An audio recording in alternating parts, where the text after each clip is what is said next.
करें तो गलत करें, आस्था भगवान से खत्म हो जाए इनकी। ये चाह में नहीं कोई बताने भी आवे तो भगवान की बात सुने नहीं। कलयुग में विशेषकर इसको भय ज्यादा रहता है, क्योंकि इसने वायदा किया था परमात्मा से कि कलयुग में आप कितने ही प्राणी ले जाना, सतयुग त्रेता द्वापर में कम जीवों को पार करना। जब परमात्मा यहां आए थे जोगजीत रूप बनाकर अपने पुत्र का सर्वप्रथम। अब आप देखते हो पूरा चीन नास्तिक हो गया। वो पहले बड़े डिवोटी थे, महात्मा बुद्ध के चेले थे, उनके पूर्वज। महात्मा बुद्ध इस काल की फटपेड़ में था, उसको भी काल की फेंट लगी थी। बड़ी पुण्यात्मा था, स्वर्ग से सीधा जन्म मनुष्य का हुआ था। तो जो स्वर्ग से सीधा मानो जीवन प्राप्त कर लेता है एक व्यक्ति, कोई बहुत ही पुण्यकर्मी प्राणी होते हैं, लाखों में एक, करोड़ों में एक, तो वो राजा के घर भी जन्म ले लेता है। राजकाज भी उसको अच्छा नहीं लगता, क्योंकि जिस स्वर्ग का उसको आभास है, जिस सुख का, वो वहां नहीं है। राज भी त्याग देते हैं, हठ योग करते हैं, मनमुखी साधनाएं करते हैं। उनकी पिछले जन्म की भक्ति फिर भी साथ रहती है, जिस कारण से फिर वो वक्ता बन जाते हैं, अच्छा उपदेशी बन जाते हैं। जनता उनको एक अच्छा व्यक्ति, महापुरुष जानकर उनके पीछे लग जाती। तो महात्मा बुद्ध जी के द्वारा बताई गई जो साधनाओं से, पहले जो महात्मा बुद्ध से नाम लिया, उपदेशी बने, शिष्य बने, वो पुण्यात्मा थे। वो व्यक्ति सारे उस समय अपने सभी पृथ्वी पर तकरीबन, और उनके कार्य अपने आप सरा करते थे। उनके प्रारब्ध के ही कर्म प्रफुल्लित हुआ करते थे, कोई विशेष कष्ट नहीं था उनको, अच्छी आत्माएं थी। तो वो ये सोचा करते थे महात्मा बुद्ध के द्वारा दिए गई साधना से हमें लाभ हो रहा है, आगे चल के कर्महीन प्राणी होते चले गए कलयुग में, पिछले पुण्य साथ रहे नहीं, जिस कारण से उन्हीं साधनाओं को करते करते उस पूरे चीन में किसी को लाभ नहीं हुआ, सब ने लाभ होना बंद हो गया।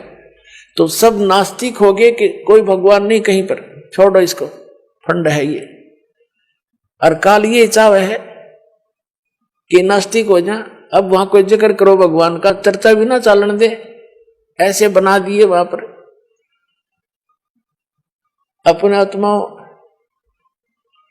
परमात्मा चाहता है, अध्यय से ये राधा स्वामी पंथ, अरे सच्चा सौदा सिरसा और जगमालवाड़ी वाला पंथ, डेरा, और ये जितने भी इससे संबंधित ब्रांच हैं, जनोद वाला, जय गुरुदेव, मथुरा वाला, या और ठाकुर जी, जितने ये सारे, अरे निरंकारी, अरे आसाराम, अरे सुधांशु जी जैसे, अरे ब्रह्म ऋषि को आवे, कुमार स्वामी, इनका का पता नहीं। ये पुण्यात्मा, अच्छी अच्छी आत्मा इनके पास जाती है, उनका इत्तेफाक से अपना संस्कार कोई अच्छा आ जाता है, नियमित ये बन जाते हैं।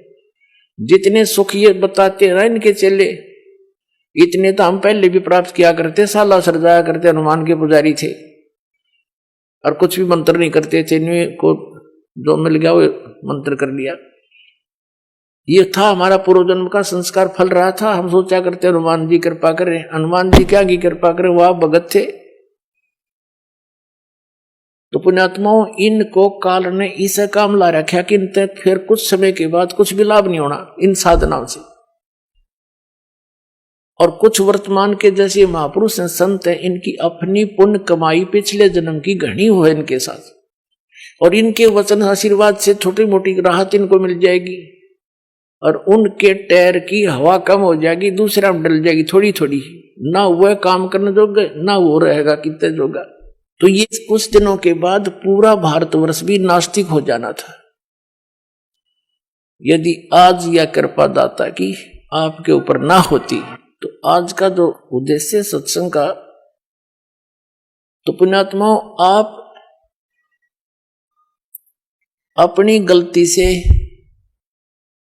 इस काल के साथ आगे हम सभी, और फिर इन ब्रह्मा विष्णु महेश से फिर ये सारी सृष्टि, कुछ दुर्गा ने अपने वचन से की, कुछ इनकी गृहस्थी कर्म से, फिर आगे सारा ऐसे ये सारा जुगाड़ जुड़ गया।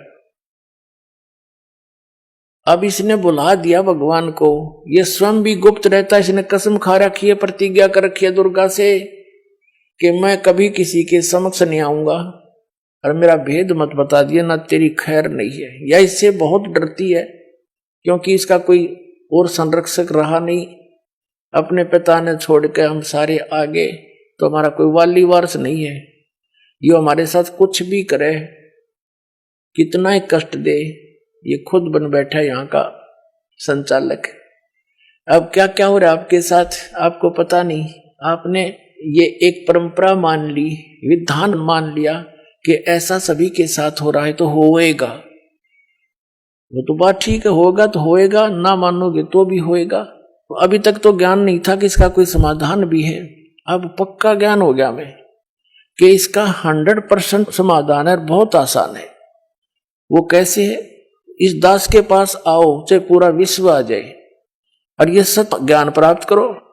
आपके बच्चों को भी इस मार्ग से जोड़ो। यदि आप पिता हो, माता पिता अपने बच्चों के लिए अपना सारा जीवन न्यौछावर कर देते हैं उनको सुखी देखने के लिए।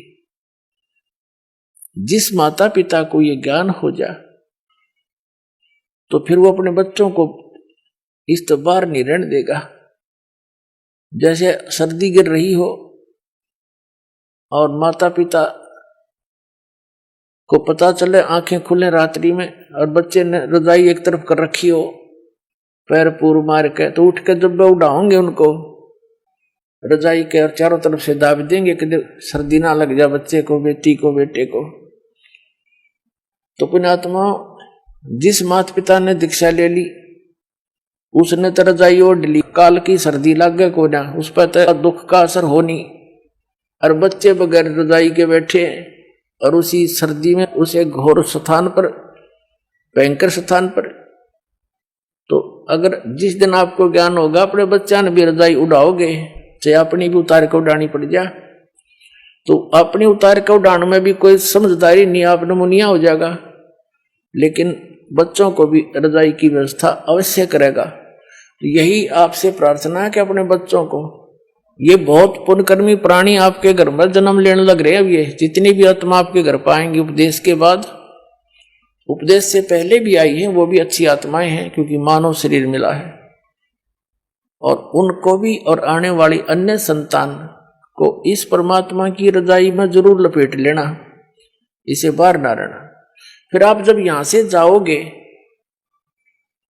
आप यहां से जाओगे संसार छोड़कर, इस ज्ञान के आधार से आपकी आस्था इतनी हट जाएगी यहाँ की। अगर आपको कोई स्वर्ग का राजा भी बना होगा ना, आपने नफरत हो जाएगी हृदय से, नो नहीं कहने सुनते हैं। आपकी रुचि ना बने, ये ज्ञान ऐसा दे देगा दास जो परमात्मा ने दे रखा, और सच्चाई के आधार से ये अपने नरक दिखाई देगा यहाँ का राष्ट्रपति प्रधानमंत्री, ताकि वो अपने कर्म फोड़े कति, दूसरा काम नहीं सारा दिन। और फिर आज तो प्रधानमंत्री राष्ट्रपति और कल न पशु बन खड़ा हुआ। यहाँ तो हम इसकी स्टैच्यू लगा करके, मूर्ति बना करके फूल मालाएं डालते रहते हैं, और बगैर भक्ति के वो गधा बन के सैर सपट्टे कर रहा को मार के यहाँ। तो ये काय की महिमा है। इसलिए परमात्मा कहते हैं, मन तू सुख के सागर बस रे और नहीं ऐसा यश रे। और ऐसी महिमा यहाँ कुछ भी नहीं है। महिमा चावे है तो वहां बस जा, बस सतलोक चला जा, सीधी सी बात है। उसके जाने का फाइनल फार्मूला, कंप्लीट कोर्स दास के पास दे दिया परमात्मा ने।